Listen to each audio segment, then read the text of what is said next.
The emergence of this murder, of course, causing widespread outrage, with many people weighing in and in some instances sharing the video around Sibusiso Lawrence, who conceded in that clip that he is in fact behind the killing of a woman, 25-year-old, who's now been identified as Nontobeko Cele.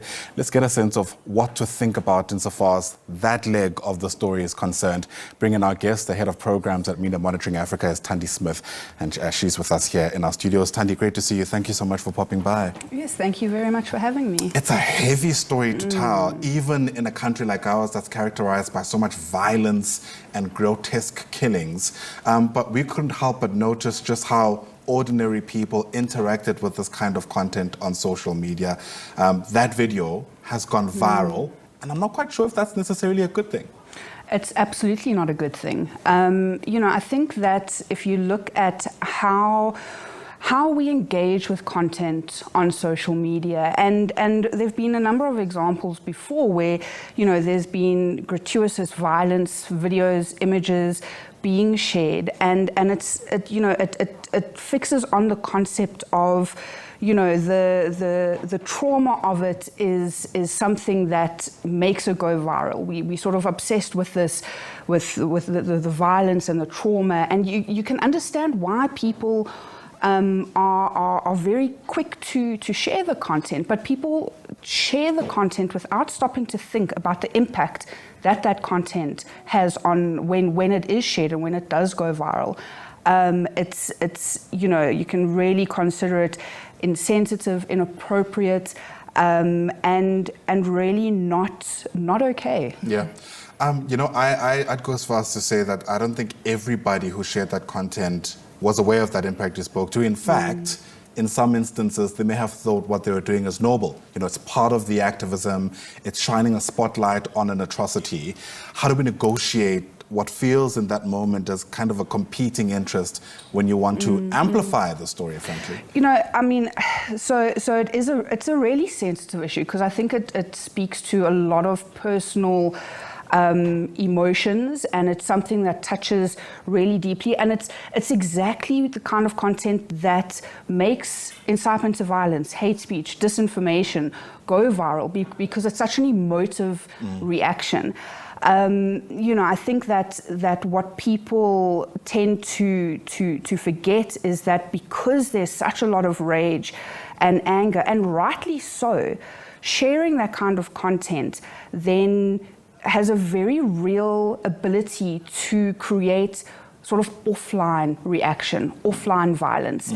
And it also, it hampers the evidence and the base around the story, and it creates if you want to think of it in such an online mob justice type of scenario, and it just kind of advocates for more violence. You get that reaction. It's the perfect kind of fertile ground for incitement to violence. We've seen how online reaction and incitement to violence has, in our very own context, resulted in action offline. But I think it also speaks to where we are as people and as a country on these issues of gender-based violence, on violence against women, and how little action is being taken on dealing with these issues. Absolutely, and I suppose we'll speak about how we could better tell those stories in order to claw back on those GBV numbers.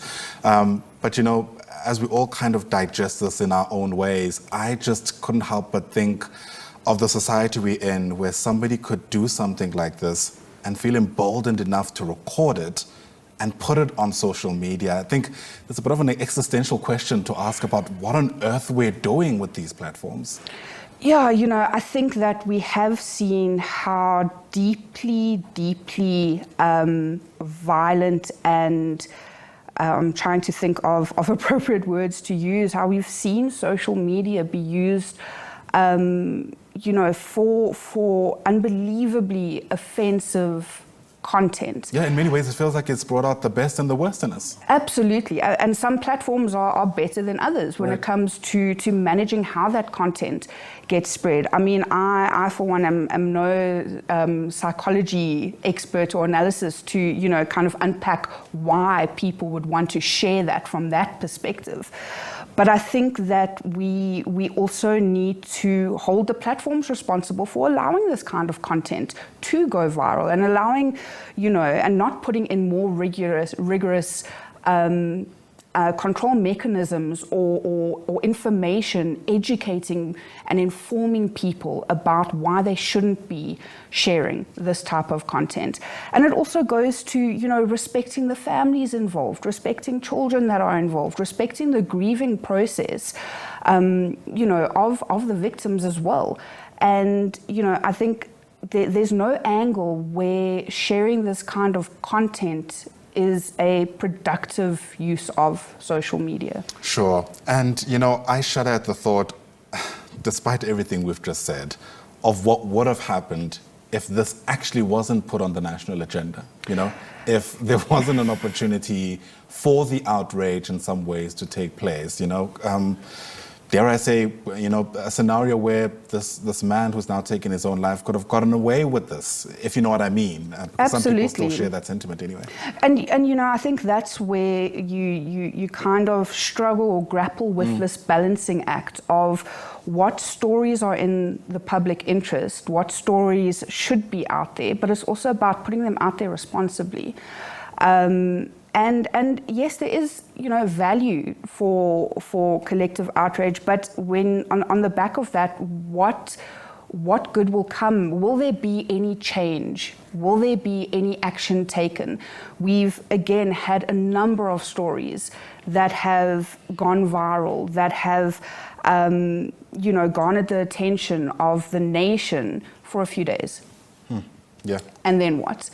And so, you know, if there is something good to come out of the story and the way that it has gone viral and the way that people have shared the content, and, you know, not condoning the content at all, if there is something good, that's a positive element, but it doesn't sort of negate the fact that people need to be sharing content a lot more responsibly. There are other ways of bringing attention to the story without sharing images and pictures of, you know, the deceased. And, you know, again, there are far more responsible ways of raising attention within the boundaries of good content. Sure, and I wonder if you can speak about practically what people can do, especially for those with good intentions. And I think there's a sizable number of people out there who genuinely wanted to ensure that justice is served, whatever that looks like. So if I'm confronted with a video like what we've seen, sadly, and I want to amplify it, I want to put a spotlight on the issues at the very least, what's your kind of more practical, tangible advice about how to go about that? I mean, if you have the means, there are ways of editing the videos, Right. or, you know, taking away, being able to identify people in the videos, or not share the video at all, but talk about it, share posts. And it you know, it goes back to, you know, there's not that same impact without having those horrific images or the videos, but essentially it's what is the object? Why are you trying to bring attention to the story? Can it be done in a different way? Can you connect or contact with the correct authorities, local leadership, those in power, you know? What platforms do they have to bring attention to the stories? I don't know if you know, promoting and publishing the very graphic, vivid videos and images is the best way of doing that, because there's so many problems with that. And it is one of those, you feel, you know, justifiably so, you feel like you do want to do something to help. But, you know, again, talk about it. There are certain things that you just shouldn't be posting online. Yeah, in fact, some people in literature speak about an infatuation with violence, and in some ways I think there's a conversation to be had about just how even this particular story eventually ended up trending. But Thandi Smith, thank you so much for helping us think through what I think are actually difficult complex issues when it comes to this. Yet another complex layer to social media, but nonetheless, here we are. Thandi Smith, thank you so much for coming through. Thandi Smith is the head of programs at Media Monitoring Africa as we take stock of how this incredibly difficult story that emerged from KwaZulu-Natal has been ultimately interacted with by ordinary people.